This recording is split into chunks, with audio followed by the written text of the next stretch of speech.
Eli and Marcus had hiked the Ravenwood Trail a dozen times before, which was exactly why they didn't think twice about starting late that afternoon. 2 hours in, 2 hours out, Marcus said, slinging his pack over his shoulder. We'll be back before dark. Eli hesitated, glancing at the tree line where the shadows already stretched longer than they should. Yeah, unless we get distracted. Marcus grinned. We always get distracted. That was part of the tradition, wandering off the marked trail to find hidden streams, strange rock formations, or whatever else the forest decided to reveal. It had never caused trouble before, until it did.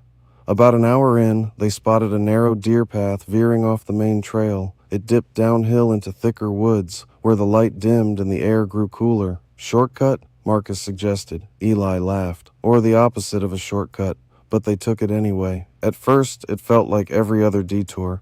Quiet, a little eerie, but manageable. Then the terrain shifted.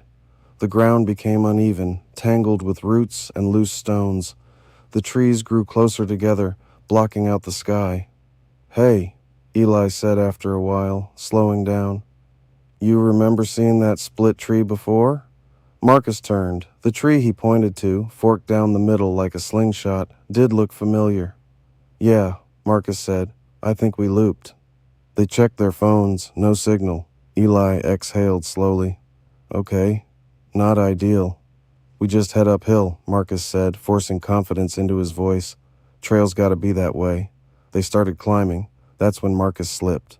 It happened fast. His foot caught on a slick root, and he went down hard, twisting as he fell. The crack that followed was sharp and unmistakable.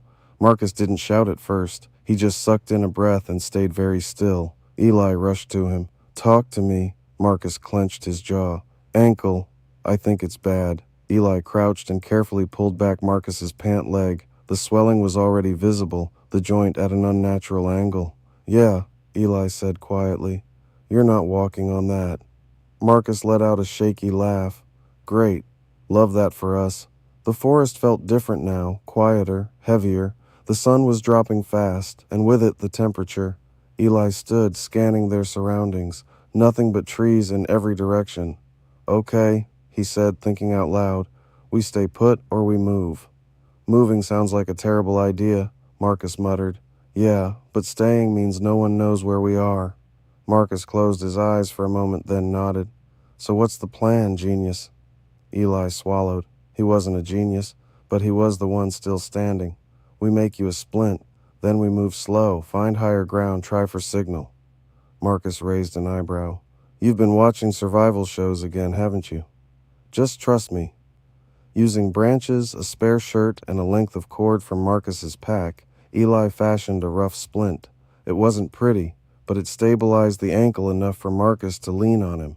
They moved inch by inch. Every step was a struggle. Marcus leaned heavily on Eli, his breath uneven, while Eli fought the growing panic creeping up his spine. The woods seemed endless, the light fading faster than he expected. Then Marcus stopped. Wait, what?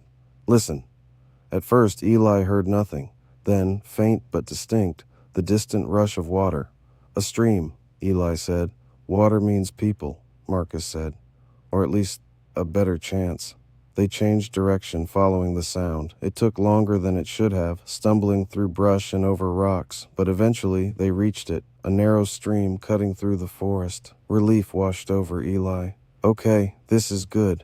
Marcus sank onto a rock, pale and sweating. I'm done. I can't go further. Eli looked up and down the stream. It curved out of sight in both directions. If we follow it, Eli said slowly, it might lead to a road, or a bigger river. Marcus shook his head. Or we get more lost. Eli hesitated. The sky above the trees was turning deep blue now. Night was coming. He made a decision. We stay, Eli said, but we make it impossible to miss us. He gathered branches and built a small fire near the stream, using a lighter from his pocket. The flame flickered to life, casting dancing shadows across the trees. Then he took Marcus's emergency whistle, something they'd always carried but never used, and blew 3 sharp blasts. They echoed through the forest, again and again. Time stretched. The fire crackled. The air grew colder. Marcus leaned back against a rock, eyes half closed. Hey, Eli said quickly, stay with me. I'm here, Marcus murmured, just resting. Eli didn't stop blowing the whistle. Minutes passed, or maybe hours. It was hard to tell. Then, a distant sound. Eli froze. "Did you hear that?" Marcus stirred. "Hear what?" Eli held his breath. There it was again, faint but unmistakable. A voice. "Hello?" Eli jumped to his feet, shouting back, "Over here, by the stream." Lights flickered through the trees, flashlights cutting through the darkness. "Stay where you are," someone called. Eli laughed, a mix of relief and disbelief. "Yeah," he muttered, "not going anywhere."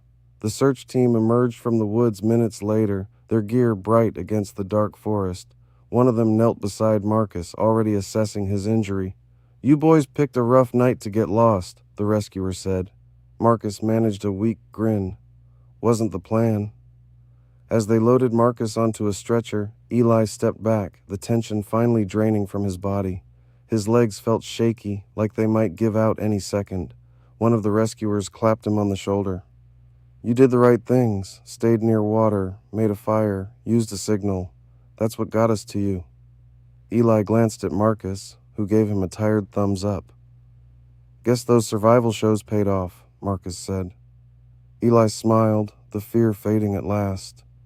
"Next time," he said, "we stick to the trail." Marcus chuckled. "Next time, we start earlier."